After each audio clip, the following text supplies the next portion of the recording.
Assalamualaikum warahmatullahi wabarakatuh. Perkenalkan, kami dari kelompok 2, mata kuliah Pembiayaan Agribisnis Paralel 3. Pada kesempatan kali ini, kami akan mencoba untuk simulasikan podcast mengenai kontrak farming, yang mana kami mengangkat kasus petani jamur tiram dan perusahaan agrojamur pebuaran di Kabupaten Banyumas. Adapun yang akan berperan pada podcast malam ini, yaitu saya, Ananda Putri, dengan NIM H34190005, yang berperan sebagai moderator. Saya Betari Kirana dengan NIM H34190012. Di sini saya sebagai pakar. Saya Muhammad Lutfi dengan NIM H34190077. Di sini berperan sebagai petani lulusan SD. Saya Fediatia Maurin, NIM H34190017, berperan sebagai petani lulusan perguruan tinggi. Saya Rian Azmi Hanifah, NIM H34190040, berperan sebagai perwakilan perusahaan. Saya Florentino, NIM H393, sebagai wakil dari perusahaan. Baiklah, sekian perkenalan dari kami. Mari kita lanjutkan ke sesi podcast. Assalamualaikum warahmatullahi wabarakatuh. Perkenalkan, kembali lagi dengan aku, Nanda Putri, pada malam kali ini, pada podcast Bincang Pertanian. Nah, topik pada malam kali ini sangat menarik loh, yaitu mengangkat tema jamur tiram. Sebelumnya, di sini kami menghadirkan beberapa gestar yang tentunya sangat relate untuk membahas topik jamur tiram ini, yaitu ada perwakilan dari petani, Bapak Lutfi dengan Ibu Febi, lalu juga ada perwakilan dari perusahaan agrojamur, yaitu Bapak Florentino dengan juga Ibu Hanifah, dan tak lupa pula kami mengundang pakar tentang kontrak farming, yaitu Ibu Betari. Nah, sebelum masuk ke topiknya, kalau menurut aku kontrak farming itu merupakan perjanjian di antara kedua belah pihak, yang mana ada petani dan juga perusahaan di bidang pertanian. Dan takutnya nih aku takut salah mendefinisikan ya. Mungkin kita boleh langsung tanya aja ke Ibu Betari mengenai apa sih sebenarnya kontrak farming itu. Oke, baik. Sebelumnya terima kasih ya kepada Mbak Putri sudah memberikan kesempatan pada saya untuk menjelaskan sedikit nih tentang apa itu kontrak farming. Jadi sebenarnya apa yang sudah disampaikan oleh Mbak Putri sudah cukup benar untuk kontrak farming dalam arti luasnya. Mungkin di sini aku akan menyampaikan sedikit ya apa itu kontrak farming menurut pengertian para ahli yang sudah saya rangkum. Mungkin saya izin share screen ya.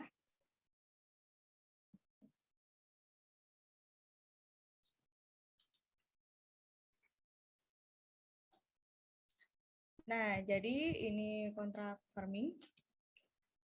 Jadi saya sudah menyimpulkan dari beberapa ahli. Yang pertama ada menurut Eaton dan Shepard.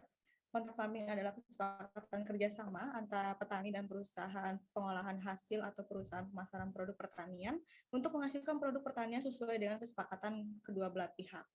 Lalu ada menurut Catelo dan Costellas, yaitu definisi kontrak farming secara umum merupakan penetapan aturan yang mengikat antara dua pihak yang terdiri dari perusahaan pertanian dan kontraktor. Lalu kontrak farming sebagai suatu perjanjian pada dasarnya di negara kita ini sudah tunduk pada Kitab Undang-Undang Hukum Perdata atau KUH Perdata.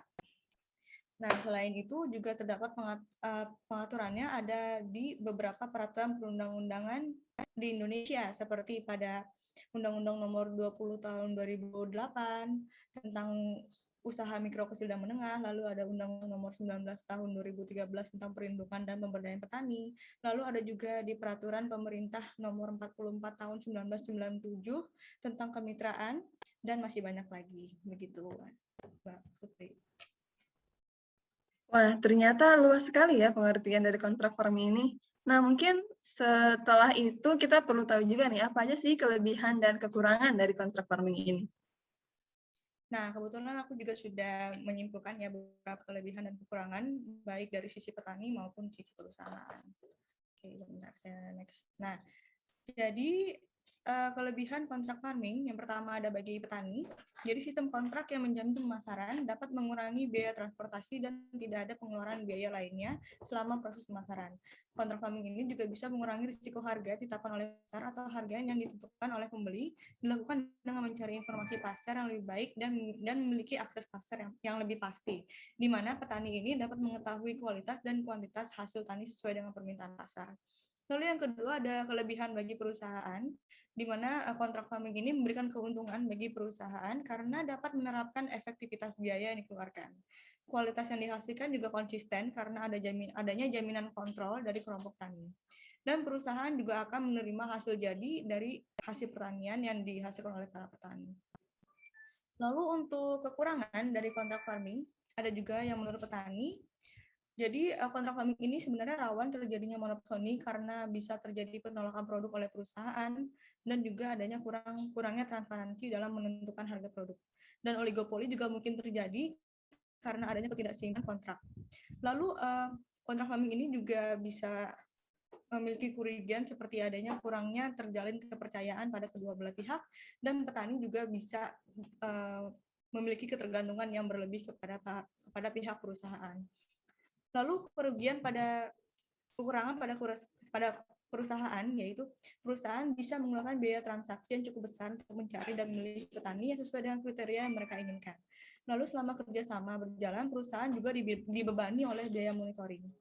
Dan ada kekurangan juga dari sisi petani yang kemungkinan tidak mampu untuk menghasilkan produk yang sesuai seperti kesepakatan, dan juga ada kemungkinan mereka tidak mampu untuk membayar kredit. Seperti itu, Mbak Putri.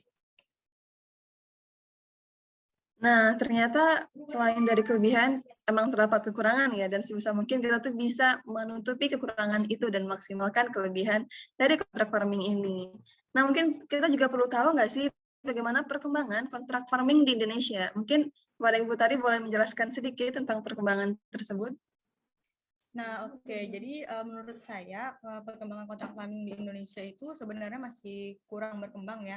Karena seperti yang kita ketahui, para petani ini masih memiliki informasi yang minim mengenai apa itu kontrak farming dan ketentuan-ketentuannya. Dan mereka juga masih kurang familiar, terutama bagi para petani yang berskala kecil. Lalu yang kedua, di Indonesia ini sebagian besar para petaninya ini masih berskala kecil, yaitu seperti luas lahan yang kecil dan produk hasil tani yang dihasilkan juga tidak terlalu banyak, sedangkan dalam menjalin kontrak farming, perusahaan itu membutuhkan suplai hasil tani yang lumayan ya. Jadi para perusahaan itu cenderung untuk mencari para petani yang sudah berskala besar. Seperti itu kira-kira kondisi di Indonesia, Mbak Putri.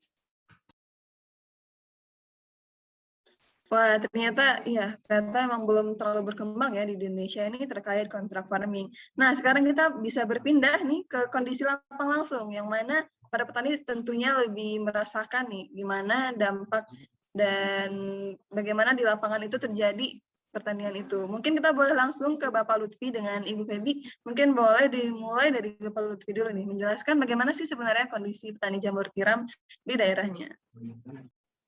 Oke, baik. Terima kasih atas kesempatannya. Baik, saya akan menjelaskan mungkin kendala-kendala ya dari para petani di Banyumas. Oke, baik. Kendala-kendala yang oleh petani jamur tiram seperti saya di Banyumas seringnya itu terkait faktor produksi. Itu biasanya pada kualitas bahan baku yang kurang baik. Padahal bahan baku ini sangat perlu diperhatikan kualitasnya, dan seperti bahan baku serbuk kayu dan bekatul. Lalu terkadang dalam waktu tertentu terjadi kelangkaan dari bahan baku tersebut.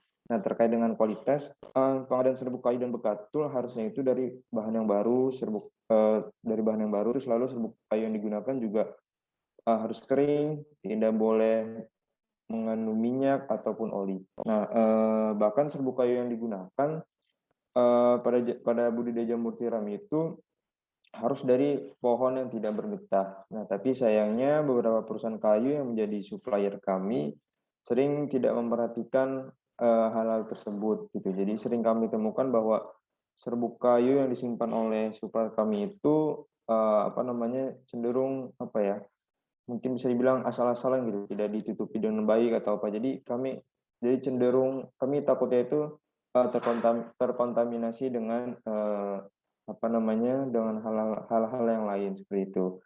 Lalu dari kelangkaan bahan baku juga menjadi kendala bagi beberapa petani jamur tiram di Banyumas. Seperti saat supplier mengalami kekosongan bahan baku, biasanya petani jadi terpaksa untuk menghentikan produksinya selama beberapa waktu hingga bahan baku kembali tersedia.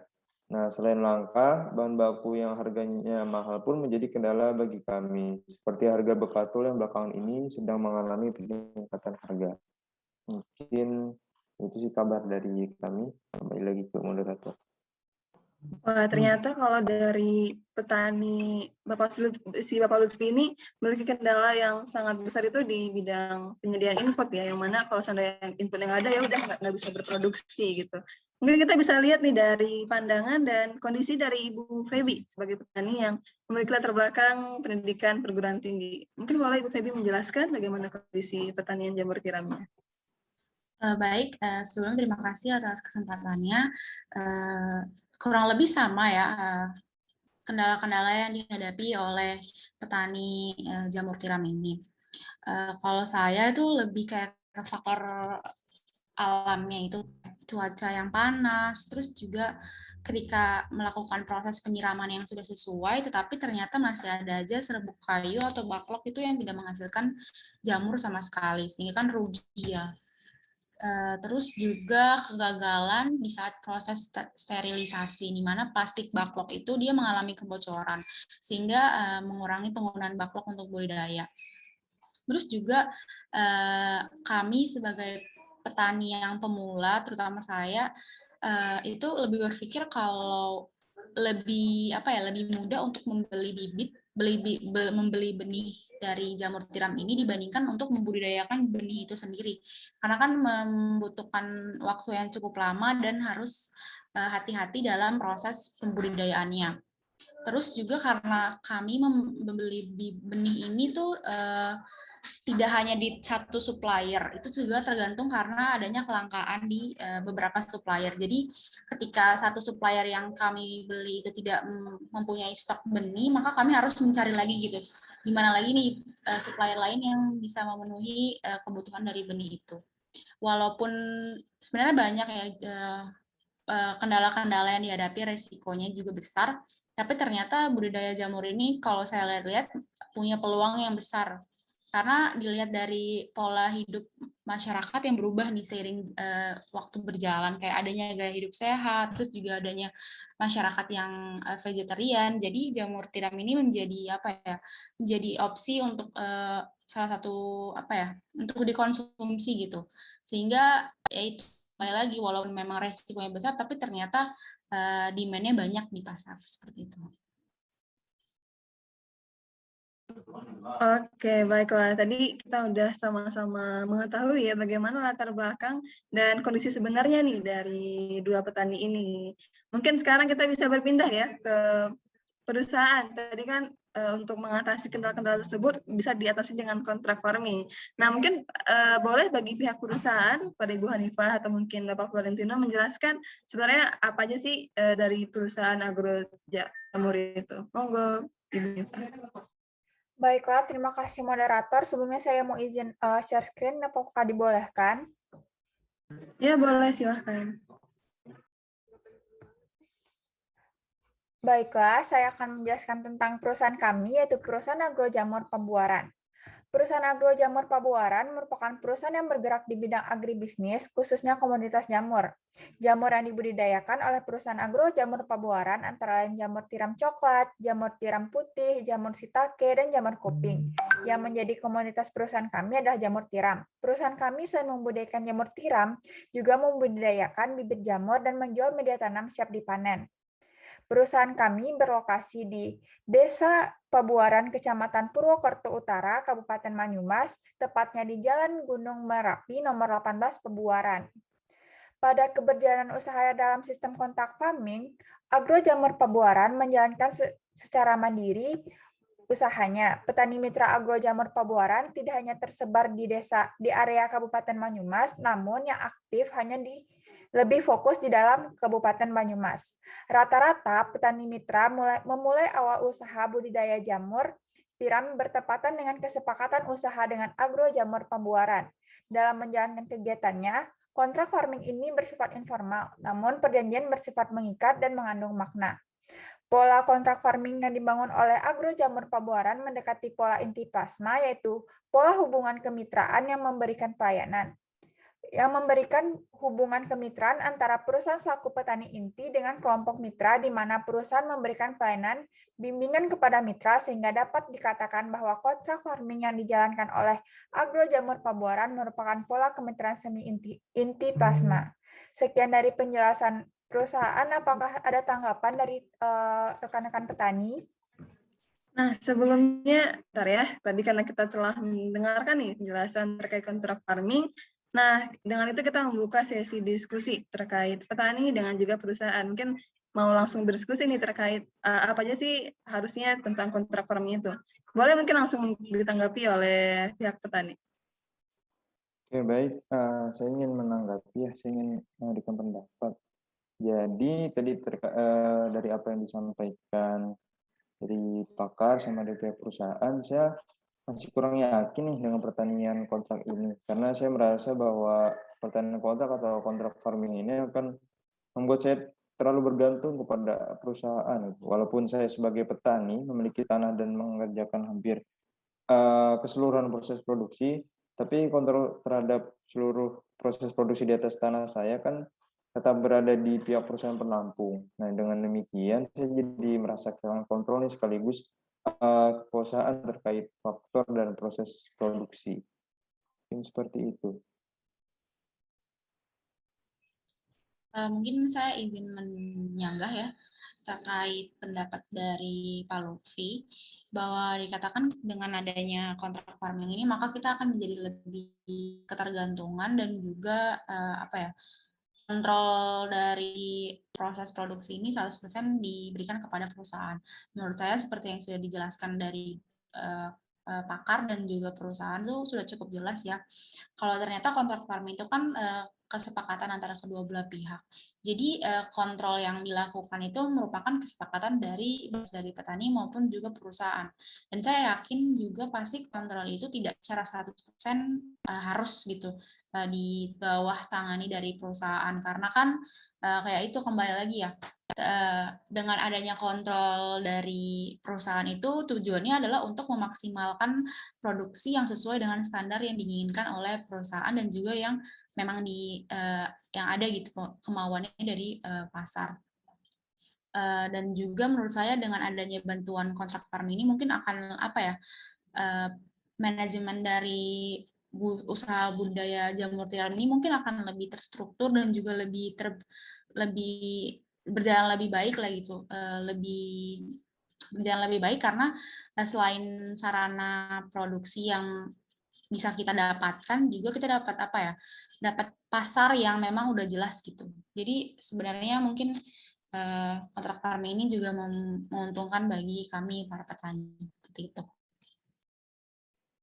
Oke, baik. Kalau misalnya lalu terkait penjelasan dari perusahaan tadi, bagaimana sih kriteria untuk menjadi mitra perusahaan? Kan petani harus memiliki lahan. Nah, saya ketahui bukannya pihak perusahaan yang akan menyediakan sarana produksi tersebut. Baiklah, saya akan menjawab pertanyaan dari Bapak Lutfi. Pada kontrak farming yang dijalankan Agro Jamur Pabuaran menerapkan pola kemitraan semi inti plasma yang mana perusahaan tidak menyediakan lahan dan sarana produksi. Namun, petani harus melakukan pembelian terhadap backlog maupun bibit jamur. Hal ini bertujuan agar petani atau mitra dapat menghasilkan kualitas jamur tiram yang sesuai dengan standar perusahaan kami. Dari pihak perusahaan tidak akan mengambil alih semua kontrol yang dimiliki oleh petani, namun perusahaan hanya akan melakukan fungsi pengawasan pada manajemen usaha yang dilaksanakan. Selain itu, perusahaan akan membantu petani dalam membimbing teknik terkait budidaya jamur. Perusahaan akan membantu petani dalam kontrol kualitas agar pemasaran dapat sesuai dengan harga pasar. Selanjutnya kami akan menjelaskan alur proses bagaimana kontrak farming di perusahaan kami yang akan dijelaskan oleh rekan saya yaitu Florentino. Baik, terima kasih Mbak Hanifah. Untuk alur proses kontrak farming sendiri secara umum langkah awalnya adalah dengan pemenuhan segala persyaratan yang diajukan dari pihak perusahaan kepada calon petani mitra. Syarat tersebut yakni kepemilikan lahan untuk tempat usaha dan modal operasional usaha. Apabila persyaratan tersebut telah terpenuhi, maka dilanjutkan dengan berbagai bentuk kesepakatan yang akan diatur oleh pihak perusahaan dalam koridor untuk menguntungkan kedua belah pihak. Jika calon petani mitra setuju dengan kesepakatan yang ada, kemudian status calon petani jamur mitra diputuskan menjadi petani jamur mitra perusahaan. Tahap awal setelah menjadi mitra, maka pihak perusahaan akan memasukkan petani jamur mitra baru ke dalam perencanaan internal dalam kegiatan usaha yang dilakukan, yang kemudian dilanjutkan pada kegiatan operasional usaha sesuai kesepakatan yang berlaku. Selama proses kemitraan berlangsung, akan ada pengawasan secara kualitas maupun kontinuitas produksi, dan akan ada sanksi yang berlaku bagi yang melanggar kesepakatan. Sekian dari alur proses. Mungkin saya izin bertanya ya, terkait yang sudah dijelaskan oleh perusahaan, kan katanya kalau misalnya kita bermitra dengan perusahaan dalam kontrak farming ini, maka petani akan diberikan pembinaannya. Terutama saya nih sebagai petani pemula, kira-kira pembinaan seperti apa ya yang akan diberikan oleh perusahaan kepada petani? Baiklah, Ibu Feby, saya akan menjawab pertanyaan dari Ibu terkait pembinaan. Boleh di next dari share screen-nya. Perusahaan kami akan memberikan pelayanan usaha yang meliputi penyediaan sarana budidaya maupun pengarahan dalam teknis budidaya. Agro Jamur Pabuaran akan membuka layanan konsultasi dan bimbingan terkait budidaya jamur melalui bimbingan jarak jauh melalui telepon, berkunjung ke kediaman petani inti, maupun petani inti yang akan melakukan kunjungan ke petani mitra atau plasma. Sekian dari kami.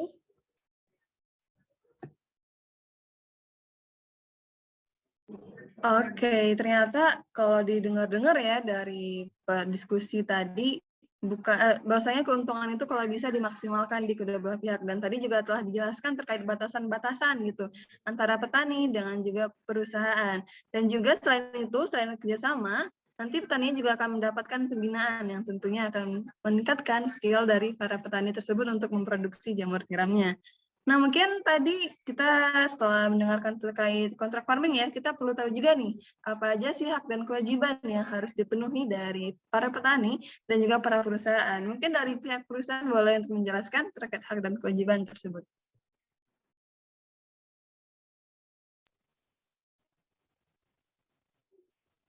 Baik, terima kasih Mbak Ananda Putri. Untuk hak dan kewajiban sendiri ini dibagi menjadi dua, yakni petani inti dan petani mitra atau plasma. Untuk petani inti sendiri, haknya adalah memperoleh hasil panen dari petani mitra atau plasma dengan kuantitas, kualitas, dan keberlanjutan yang telah disepakati. Untuk petani mitra atau plasma, haknya sendiri adalah jaminan pasar, memperoleh kualitas backlog atau bibit jamur yang baik, pembinaan teknis budidaya jamur, dan pembinaan manajemen usaha. Untuk kewajibannya sendiri, petani inti menyediakan backlog atau bibit jamur dengan kualitas yang baik, memberikan pembinaan teknis budidaya jamur dan manajemen usaha, dan membeli hasil panen dari petani mitra. Dan untuk kewajiban dari petani mitra adalah membeli bibit jamur dari Agro Jamur Pabuaran, menjaga kualitas produksi, dan menjual hasil panen secara kontinu. Kira-kira seperti itu. Oke, mungkin tadi kalau sama-sama kita dengar udah cukup jelas ya yang mana sih yang hak para petani dan juga kewajibannya gitu dari kedua belah pihak. Mungkin ini ya kita boleh menutup sisi diskusi antara para petani dan juga perusahaan. Sekarang kita beralih ke pakar kita mau tahu kira-kira ada nggak sih peluang dari kontrak farming ini terjadi di antara petani jamur tiram dan juga perusahaan agro jamur. Mungkin boleh kepada Ibu Butari untuk menjelaskan, dan juga jangan lupa ini kalau seandainya emang ada peluangnya, apa aja sih hal yang harus diperhatikan gitu supaya nantinya kontrak farming ini berjalan dengan baik. Oke, baik. Jadi tadi diskusi sudah cukup padat ya ternyata Mbak Putri ya. Jadi mungkin saya akan menambahkan sedikit nih tentang peluang.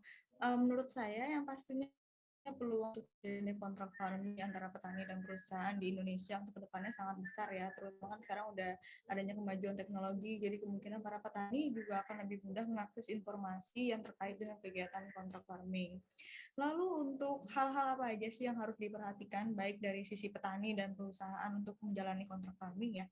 Jadi menurut saya yang pertama adanya membangun kepercayaan. Jadi ya, yang namanya juga kita menjalin kerjasama, pasti kita harus percaya satu dengan lain ya, biar tidak ada yang namanya, juga kita bisa meminimalisir adanya kerugian-kerugian yang akan terjadi ke depannya.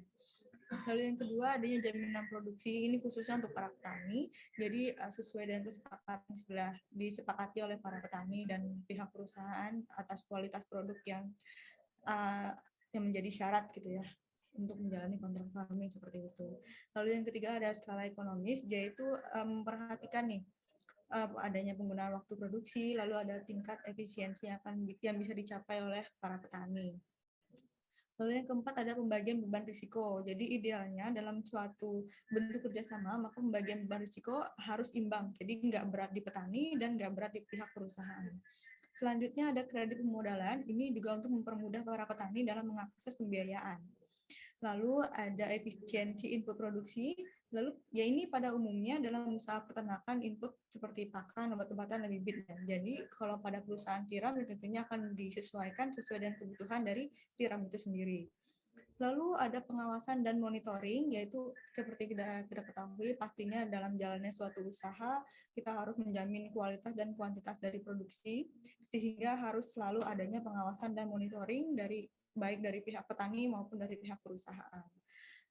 Lalu ada komitmen jangka panjang nih. Ini juga penting karena sesuai dengan perjanjian ya, kita harus berjanji, kita harus komitmen untuk selalu memproduksi dan menjamin, terutama juga untuk para petani ya, dan perusahaan juga untuk selalu tetap terbuka dengan para petani seperti itu. Lalu yang terakhir ada peran dari pemerintah, yaitu peran pemerintah di sini adalah untuk melindungi masyarakatnya dari hal-hal yang tidak diinginkan. Makanya dalam suatu kontrak ini melibatkan sebuah institusi dengan kelompok orang yang harus diketahui dengan badan hukum pemerintahan. Oke. Jadi menurut saya itu 9 hal yang harus diketahui atau harus dilakukan lah dalam melakukan kontrak farming seperti itu, Mbak Putri. Oke, baik. Terima kasih atas penjelasan yang padat nih dari Bu Tari ya terkait kontrak farming ini. Harapannya ke depannya antara petani jamur tiram dengan perusahaan agro jamur ini bisa menjalin kontrak farming yang baik sehingga nantinya kita sama-sama bisa mendapat keuntungan di kedua belah pihak. Oke, mungkin sekian ya diskusi podcast kita pada malam kali ini. Sebelumnya saya mengucapkan terima kasih banyak kepada bapak-bapak dan ibu-ibu yang telah menyempatkan diri untuk hadir dan berdiskusi dan menjadi bahan pada podcast pada malam kali ini. Oke, mungkin sekian, nantikan podcast kami selanjutnya. Assalamualaikum warahmatullahi wabarakatuh. Nah, oke. Mungkin sekian dari hasil tugas kami terkait podcast. Apabila ada kesalahan dari kami antara itu perbuatan maupun tindakan dan ucapan, mohon dimaafkan. Wabillahi taufiq wal hidayah. Wassalamualaikum warahmatullahi wabarakatuh.